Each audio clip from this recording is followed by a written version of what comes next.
How come everybody else can have rights, but I can't? How come people from India could come over here and study Hinduism and preach Hinduism? Or how come other people can bring their religion over here, but I can't? I can't tell people about the end time events. I can't tell people about the apocalypse. I can't tell people that the first seal in the book of Revelations has been opened. That, they caused me on a radio station over here to get off the radio station, or I was going to lose my job at Jimmy Atkins at Auto Builders over there in Dresden in 1989. I was forced by old man Wooten, okay, through Jimmy Atkins, his nephew.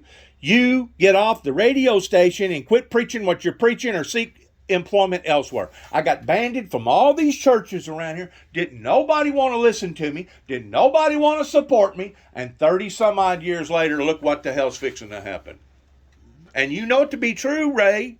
You know the persecution that I've went through on account of all this. And that ain't talking about all the other close encounters, regardless whether it was close encounter with Secret Service up in Washington, D.C., or close encounter with the Oklahoma authorities, or a close encounter with the Kentucky authorities towards them trying to force and trying to say that I was this or that, and plus the ordeal that happened to me in Martin, Tennessee, because they was going to charge me for falsifying files like I was some sort of a terrorist. These people went from me being a crazy person, and then after 9/11, they changed. Well, he's not a crazy person. We're not going to be able to list him as a crazy person. Let's try to list him as being a bad person. Let's just list him as being a monster. Let's list him as being a homegrown terrorist.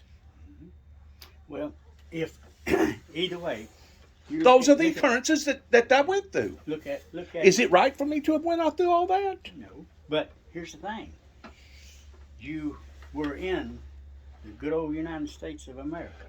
And they abused me. But if you were in the good old USSR, you would not been here today. That's probably true, and that's the reason why God chose me at this particular time frame towards being in this particular country, towards me having the rights that my ancestors has bled and died for, regardless whether it was World War II or World War I or the Korean War or the Vietnam War, whatever, or going all back to the Civil War. These was the rights that my people bled and died for, and they attacked me the way that they attacked me. Ray, if you ask me, they got it coming to them. Whatever before, I don't care if gasoline goes to $10 a gallon. I mean, I do care, don't get me wrong. But in a way, they have brought this upon to themselves. The church world has brought this upon to themselves because they did not want to listen to the messenger. You know why they didn't want to listen to the messenger? Because they didn't like the message. Well, and look, go back then to where you say I am. Let's say that I am still the Confederate States of America. What did we do? We jumped up like you did we not? We said, in our Constitution says we have the right to secede from the Union which we established back in whenever, right? You have the right to do that on a state level, on a independent state level. But whenever you're talking about the Union, okay, secede from the Union, which is all the states, and you seceded from those. So when you did that, we're not talking about we're talking about the republic, okay? We're talking about the republic. I ain't talking about a republican. We're talking about the republic, which means the body. Right. Which means the body, and it's a federal body. It ain't a state body.